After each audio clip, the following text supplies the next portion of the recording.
நிரந்தர வேலை வாய்ப்போ இல்லை அவங்க ஆசைப்படுற ஒரு விஷயமோ கிடைக்கணும் அப்படின்னா இதை பண்ணால் போதும் அப்படின்ற மாதிரி ஏதாவது விஷயங்கள் இருக்கு? நிறைய பேர் சின்ன வயசில் வந்து பார்த்தீங்கன்னா நம்ம அந்த மாதிரி பிழைக்கலாம், இந்த மாதிரி பிழைக்கலாம், இந்த மாதிரி உத்தியோகம் போகலாம், அந்த மாதிரி தொழில் பண்ணலாங்கிற பல்வேறு விஷயத்தில் இருப்பாங்க. ஆனால் பெருசானதுக்கப்புறம் வந்து பார்த்தீங்கன்னா அவங்களே எதிர்பார்க்காம மிகப்பெரிய திருப்பு முனையாக அவங்களுக்கு சொந்த தொழில் அமையிறது, அல்லது எதிர்பாராத உத்தியோகம் அமையிறது, அல்லது வந்து கடல் கடந்து வெளிநாடு போகிறது, இந்த மாதிரியான பல்வேறு விஷயங்கள் நடந்துகிட்டு இருக்குது. அப்படிங்கிறது யதார்த்த வாழ்க்கையில் இருக்கக்கூடிய உண்மை. இப்படி இருக்கும் பொழுது ஒருவருக்கு ஜாதக ரீதியாகவே தொழில் ஸ்தானம் என்று சொல்லக்கூடிய, ஜீவன ஸ்தானம் என்று சொல்லக்கூடிய, உத்தியோக ஸ்தானம் என்று சொல்லக்கூடிய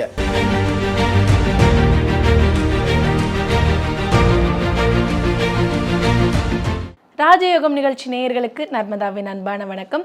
பல்வேறு விதமான ஆன்மீக தகவல்கள் கொடுக்கறதுக்காக நம்ம கூட இன்னைக்கு ராஜயோகம் டாக்டர் கே ராம் சார் அவர்கள் அணிஞ்சிருக்கிறாங்க. வணக்கம் சார். வணக்கம் சார். இப்போ வந்து நிறைய பேருக்கு சுயதொழில் செய்யணும் அப்படின்ற ஆசை இருக்கும், வெளிநாட்டுக்கு போகணுன்ற ஆசை இருக்கும். ஆனால் சிலருடைய கிரகநிலைப்படி யாராருக்கெல்லாம் அந்த அமைப்பு இருக்கோ அவங்களுக்கு தான் வந்து வெளிநாடு வேலை வாய்ப்பாக இருக்கட்டும், இல்லை சுயதொழிலாக இருக்கட்டும், இல்லை நிரந்தர வேலை வாய்ப்பாக இருக்கட்டும் கிடைக்கும். அப்படின்ற பட்சத்தில் ஒரு நிரந்தர வேலை வாய்ப்போ இல்லை அவங்க ஆசைப்படுற ஒரு விஷயமோ கிடைக்கணும் அப்படின்னா இதை பண்ணால் போதும் அப்படின்ற மாதிரி ஏதாவது விஷயங்கள் இருக்கா சார்? இல்லை, பொதுவாகவே இந்த மாதிரியான கல்வி கற்றுக்கிட்டோம் அப்படின்னா இந்த மாதிரியான உத்தியோகம் கிடைக்கும் அப்படிங்கிறத ஒரு பொதுவான விதியாக சமூகத்தில் இருந்துகிட்டு இருக்குது. ஆனால் நிறைய பேர் கற்றுக்கிட்ட கல்விக்கும் பார்க்குற உத்தியோகத்துக்கும் செய்கிற தொழிலுக்கும் சம்பந்தம் இல்லாமல் இருக்குது அப்படிங்கிற விஷயத்தை உங்களுடைய வாழ்க்கையில் பார்க்க முடியும். அப்படிங்கிறது அதை விட உண்மையாக இருந்துகிட்டு இருக்குது. எது எப்படி இருந்தாலும் உங்களுடைய வாழ்க்கையில் அடிமை தொழில் அப்படிங்கிற உத்தியோகமா அல்லது சொந்த தொழில் அப்படிங்கிற தொழிலா அப்படிங்கிற விஷயத்தை வந்து உங்கள் ஜாதகம் பார்க்கும்போது தெரிஞ்சுக்க முடியும். நிறைய பேர் சின்ன வயசில் வந்து பார்த்தீங்கன்னா நம்ம அந்த மாதிரி பிழைக்கலாம், இந்த மாதிரி பிழைக்கலாம், இந்த மாதிரி உத்தியோகம் போகலாம், அந்த மாதிரி தொழில் பண்ணலாங்கிற பல்வேறு விஷயத்தில் இருப்பாங்க. ஆனால் பெருசானதுக்கப்புறம் வந்து பார்த்தீங்கன்னா அவங்களே எதிர்பார்க்காம மிகப்பெரிய திருப்பு முனையாக அவங்களுக்கு சொந்த தொழில் அமையிறது, அல்லது எதிர்பாராத உத்தியோகம் அமையிறது, அல்லது வந்து கடல் கடந்து வெளிநாடு போகிறது, இந்த மாதிரியான பல்வேறு விஷயங்கள் நடந்துகிட்டு இருக்குது. அப்படிங்கிறது யதார்த்த வாழ்க்கையில் இருக்கக்கூடிய உண்மை. இப்படி இருக்கும் பொழுது ஒருவருக்கு ஜாதக ரீதியாகவே தொழில் ஸ்தானம் என்று சொல்லக்கூடிய, ஜீவன ஸ்தானம் என்று சொல்லக்கூடிய, உத்தியோக ஸ்தானம் என்று சொல்லக்கூடிய அந்த 10ஆம் இடத்துல வந்து சுப கிரகம் இருந்தது அப்படின்னா கண்டிப்பாக அவங்க அமைதியான வகையில் உத்தியோகம் பார்த்து மிகுதியான வகையில் கொஞ்சம் பகுதியாக சம்பாதிப்பாங்க. அதுவே அவங்க வந்து பார்த்திங்கன்னா அதே 10ஆம் இடத்துல ஒரு பாவ கிரகம் வந்து வைங்களே, அவங்க சொந்த தொழில் ஆரம்பித்து எதிர்பாராத விதமாக மிகப்பெரிய ஏற்றங்களை சந்திக்கிறது. என்னுடைய வாழ்க்கையில் ஒரு சொந்த வீடு இருந்தால் போதும், கடன் இல்லாத வாழ்க்கை இருந்தால் போதும், நிம்மதியான வாழ்க்கை இருந்தால் போதும்னு நினச்ச நிறைய பேர் வந்து பார்த்திங்கன்னா பல கோடி சொத்துக்கள் சேர்க்கக்கூடிய பாக்கியத்தை பெற்றுக்கிறாங்க. அப்படிங்கிறது அவங்க ஜாதகத்தை பார்க்கும் பொழுது நீங்கள் முயற்சி பண்ணி முட்டி மோதி அதில் வந்து சம்பாரிச்சோம் அப்படிங்கிறத விட நீங்கள் நினைக்காத அளவுக்கு உங்களுக்கு சம்பாத்தியம் கிடைக்குது அப்படின்னா அதற்கு உங்களுடைய ஜாதகம் தான் காரணம். முயற்சி அப்படிங்கிறது வந்து பார்த்திங்கன்னா எல்லோருக்குமே முயற்சி இருந்துகிட்டு இருக்குது. பிறந்த குழந்தை கூட அழுது முயற்சி பண்ணுது. ஆனால் முயற்சி பண்ண அத்தனை பேருமே வந்து வாழ்க்கையில் முன்னேறாங்களா அல்லது முன்னேற முடியுமான்னு பார்த்தீங்கன்னா அது கேள்விக்குறி தான். அந்த மாதிரி முயற்சி பண்ணி உங்களுடைய ஜாதகத்தில் வெளிநாட்டு யோகமோ அல்லது சொந்த தொழில் சம்மந்தப்பட்ட அமைப்புகளோ இருந்து அதில் வந்து தடை இருந்துன்னு வைங்களே, கண்டிப்பாக இந்த அதாவது தடைகள் சம்மந்தப்பட்ட விஷயங்களுக்கு விடைகள் கொடுக்கக்கூடியது உங்களுடைய ஜாதகத்தில் இருக்கக்கூடிய யோகம் அப்படிங்கிற 3 எழுத்தை உங்களுக்கே கொண்டு வந்து சேர்க்கக்கூடிய தகுதி உங்களுடைய குலதெய்வம். இந்த உலகத்திலேயே வந்து முதல் தெய்வமாக விளங்கக்கூடிய உங்களுடைய குலதெய்வத்துக்கு இருக்குது அப்படிங்கிறது உண்மையான விஷயம்.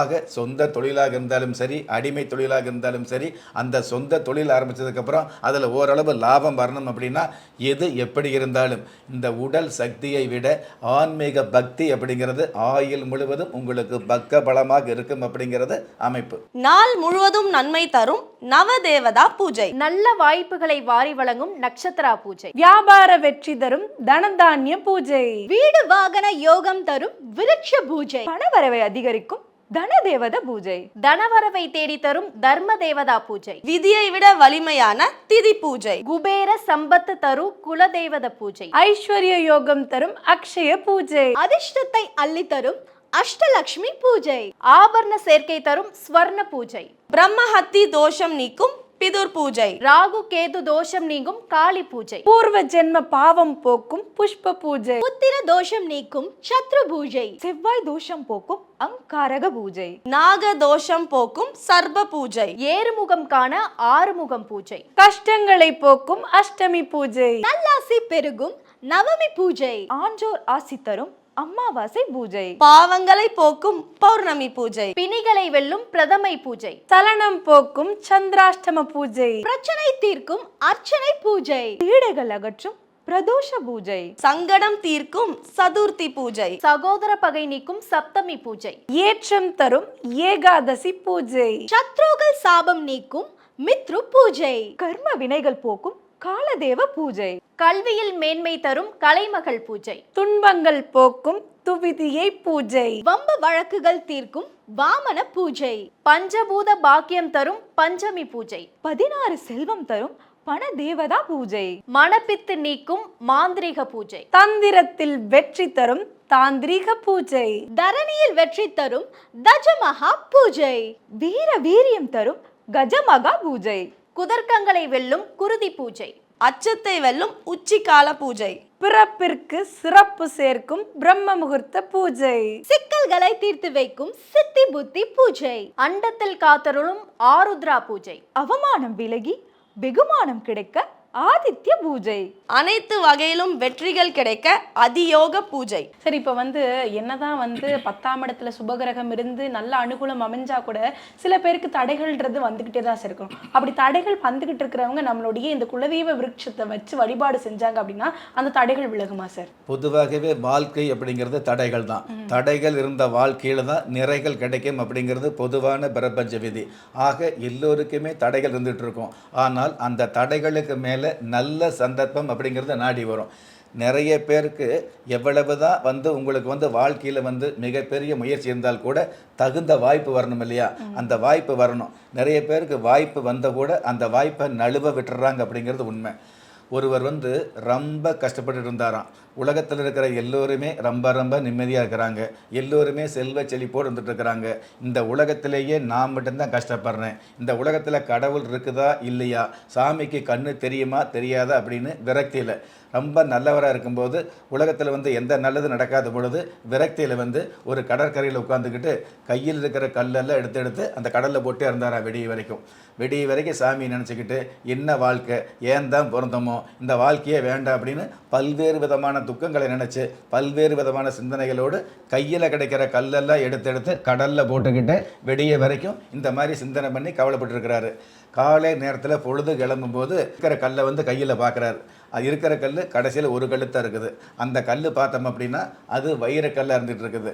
அப்போ நினைக்கிறாரு, அந்த கடைசி கல் வைரக்கல்லாக இருக்கிறதுனால அந்த வைரக்கல்லை பார்த்து அவர் கவலைப்பட்டார். இவ்வளவு நேரம் இரவு முழுவதும் போட்ட கல் எல்லாமே கல்லல்ல வைரக்கல்ல அப்படின்னு நினச்சி கவலைப்பட்டாராம். அதாவது இந்த கல்லை பார்த்துட்டு இந்த கை போடும் இல்லையா எப்போவுமே, அதே மாதிரி வைரக்கல்லாக இருந்து கூட அந்த கையை நிற்காமல் ஆட்டோமேட்டிக்காக அதையும் கடலில் போட்டுருச்சான். எதுக்கு சொல்கிறோம் அப்படின்னா, இந்த மாதிரி சந்தர்ப்பங்கள் வாழ்க்கையில் பிறந்த அனைவருக்குமே நல்ல சந்தர்ப்பங்கள் நல்ல வாய்ப்புகள் அப்படிங்கிறது நிச்சயமாக வரும், வந்துதான் ஆகணும். அந்த வாய்ப்புகளை நம்ம சரியாக பயன்படுத்த தெரியாமல் தான் நிறைய பேர் ஏமாந்து போகிறாங்க அப்படிங்கிறது உண்மையான விஷயமா இருக்குது. அப்படி வரக்கூடிய வாய்ப்புகள் உங்களுக்கு சரியான நேரத்தில் தெரியப்படுத்தி உங்களுக்கு முறையான முன்னேற்றமான வாழ்க்கையை கொடுக்கக்கூடிய அமைப்பு யாருக்கு இருக்குது? இந்த குலதெய்வ விருட்சத்துக்கு அதிகபட்சமாக இருக்குது அப்படிங்கிறது உண்மையான விஷயம். சோறுற்று இருக்கக்கூடிய செவிகளுக்கு ஒரு தெம்பான வார்த்தைகள் சொன்னீங்க சார். ரொம்ப நன்றி சார். தொடர்ந்து இது மாதிரியான பயனுள்ள ஆன்மீக தகவல்கள் பார்க்கறதுக்கு ராஜயோகம் நிகழ்ச்சியை சப்ஸ்கிரைப் பண்ணுங்க, லைக் பண்ணுங்க, கமெண்ட் பண்ணுங்க. நன்றி. திறமை இருந்தும் வறுமையில் வாடுகிறீர்களா?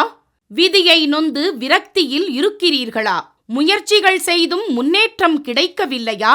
களஸ்திரம் அமையாமல் கவலைப்படுகிறீர்களா? தாய்மையடையாமல் தவித்து நிற்கிறீர்களா? நவரத்தினம் போட்டும் நன்மைகள் கிடைக்கவில்லையா? பெயர் மாற்றம் செய்தும் பிரயோஜனம் இல்லையா?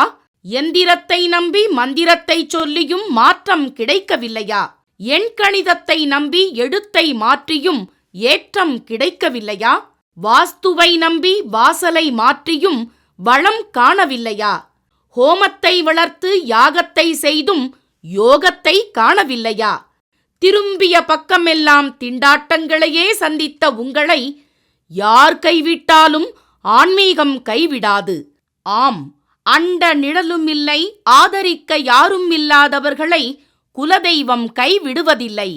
கிள்ளிக் கிடைக்கக்கூடிய யோகங்களை அள்ளிக் கொடுக்கக்கூடிய ஆன்மீக அற்புதம் குலதெய்வ விருட்சம். திக்கற்ற யாவரும் ஒப்பற்ற பயன்பெற வாங்கி பயனடைவீர்.